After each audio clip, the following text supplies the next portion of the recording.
Hi there, this is Granny Maggie from Granny Magick, making my first real YouTube video.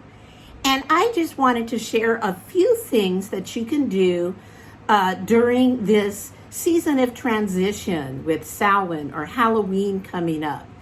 Because this is a time when not only our ancestors have an easier time reaching as the veil thins. They're able to reach and move across more easily. But sometimes there are other spirits not so welcome, mischievous or negative, that can move across just as easily. And it's a time of increased darkness and introspection. So traditionally, this was a time when people amped up the cleansing and the protection rituals around their home. And so the first most common symbol of this time of year is a pumpkin in North America. In other places, traditionally, people hollowed out other root vegetables, the turnip being the one that I've heard of being used the most often. And basically, you carve a scary face on the pumpkin to scare away the negative entities. And then you light a candle inside with your wish written on a piece of paper for the upcoming season. You put it underneath the candle and you light the candle. And the candle is that light in the darkness that guide the positive spirits on their way. They're attracted to the light while the negative energies are repelled by the scary face. And one of the things that I read that you can say as you finish carving your pumpkin, "Pumpkin, please protect my home from roof tile down to founding stone, windows, doors, and all between. Guard this place on Halloween." And then you're going to have your candle inside, or candles. I like to do a couple of black candles and a white candle. And once you light those candles, you're going to say, "This spell protects my home and me. As I will it, so mote it be." And put that outside your doorstep or in a window. And that will attract the good spirits and get rid of the bad ones. And then when you're all done, you can take and bury this jack-o'-lantern, I guess it's called once it's carved, and the candles in your wish in the ground. And then your wish will grow throughout the New Year's season. This was the New Year to cultures, the Celts and people in that area, the United Kingdom or the British Isles. And then another thing that you can do that's sort of traditional is make a witch jar. This is a very, very simple witch jar, but a witch jar has things in it to repel the negative spirits and to tangle them up. So I have wire in here, shiny wire, that's all twisted up. That will confuse them. They'll want to follow that wire and it will trap them. I have rose bush stems with thorns on them. You can put cut glass. And then I have pins down in here, sharp pins and needles, old razor blades. I have black salt around the bottom. I have garlic cloves, juniper berries, sage. I have a variety of things in here that are protective. Juniper berries, I think I said that are protective herbs. And this is something that you want to put by your front door, by your threshold, or back door as well. Some people also bury this by their front door. You can also add a piece of hair, some of your blood, if you want to put what's called a tag, a marker that this is your space. in here. I feel like my blood's in here because I pricked myself on all those thorns on the rose bushes. My blood's already in there. I don't need to add more. Another thing that's very protective, and the cat was up here, so I'm looking to make sure that it's still here. Oh, gee, it isn't. Is a solar cross, it's called. And these have been made since the earliest people drew on caves. This one's a little awry. But you take 2 sticks from an oak tree, little twigs, or you can make sticks for a bigger one like I had up here before Seymour joined me. And you put them together in the shape of a cross, and you use red thread or ribbon in the middle to tie it together. And again, oak is one of the most common protective trees. Oak is said to have a guardian spirit inhabiting the tree. It's also said that its roots go as deep into the earth as its branches go high. So it's also a symbol of balance of the world above and the world below. So these solar crosses made of oak twigs are extremely protective. You can also put a little bit of protection oil. You can also do a little blessing to consecrate it to your protection. And in this pouch, I have my solar cross, I have my garlic. I haven't put a nail in yet, but iron nail would be very good. I have my tourmaline, my favorite juniper berries, little black juniper berries are in there. And I also have a clear quartz to amplify the protective energies of the ingredients. And so you can also sanctify this to protect your home. And you can carry this with you. You can make the solar crosses in any size that you desire and hang them near windows, near thresholds, doors, that type of thing. The other thing that you can do is also hang bundles of rosemary. I've done another video on that to also bring protection into your home. And you can add a solar cross, especially protective made from oak, with your rosemary as well. And that's a super duper thing to do. Another thing that I have right here and is a little pendant that's also very protective for this time of year.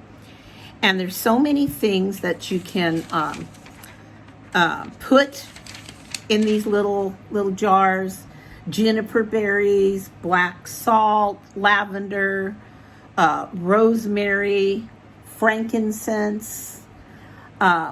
If you have little pieces of obsidian or tourmaline, any kind of protective stone like that.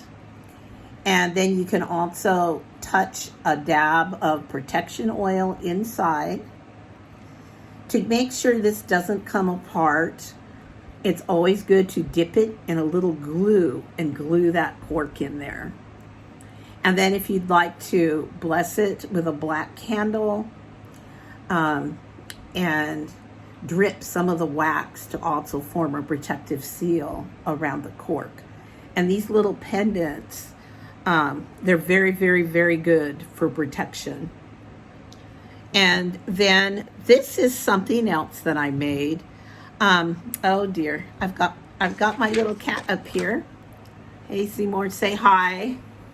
So if I seem distracted, he's in my lap. This is a jar spell that's particular for this Halloween or Samhain season when the veil is thinning.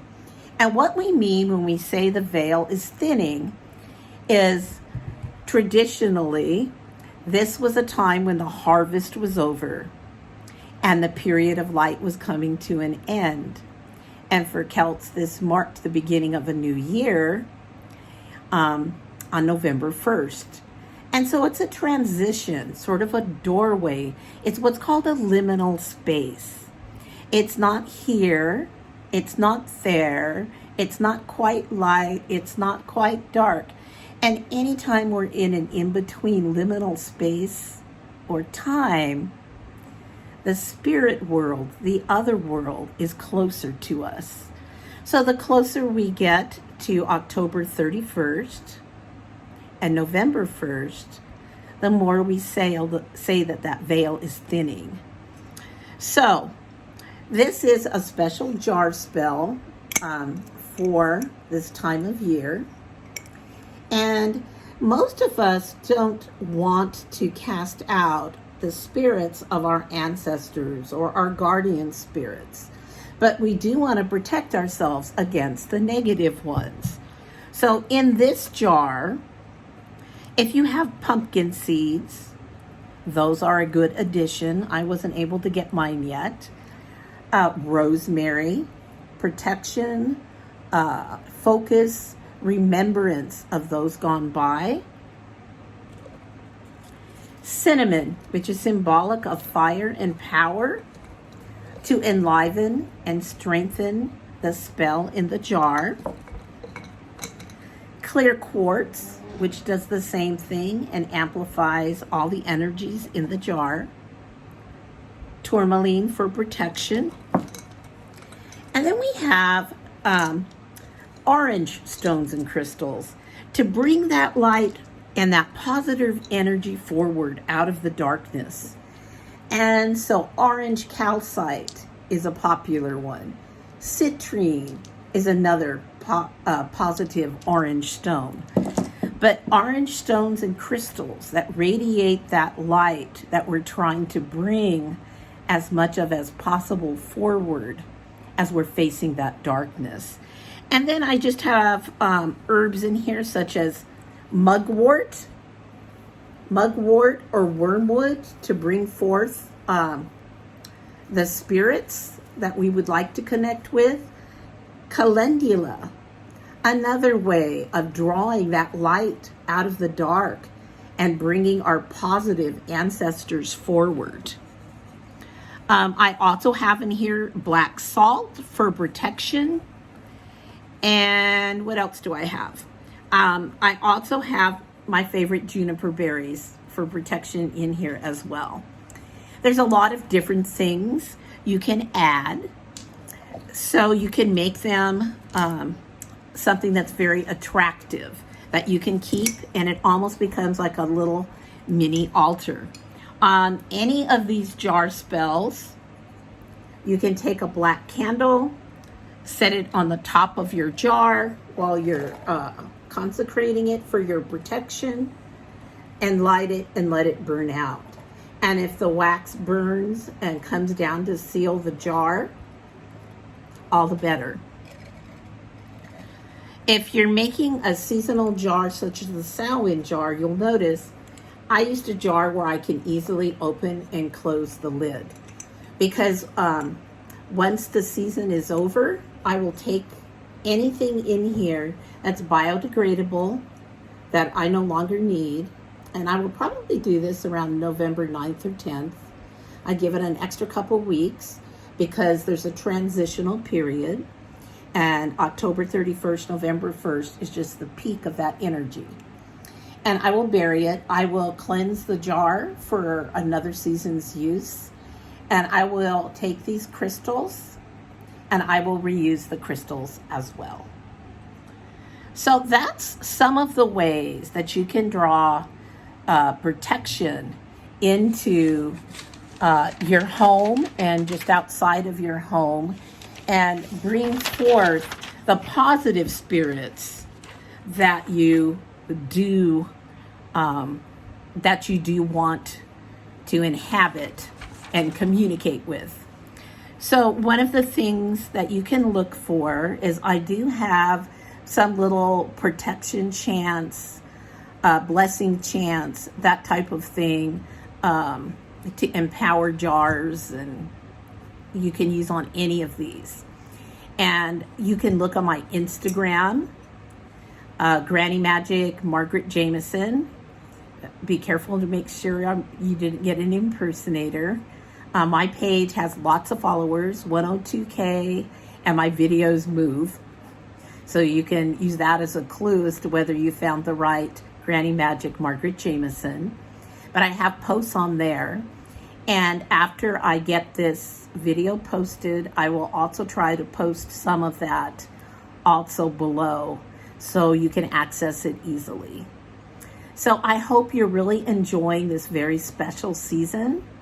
I will be back with another video in a few days talking about honoring your ancestors and things that you might want to add to your ancestor altar.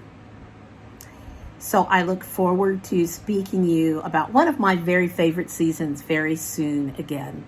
So many blessings. This is Granny Maggie from Granny Magic.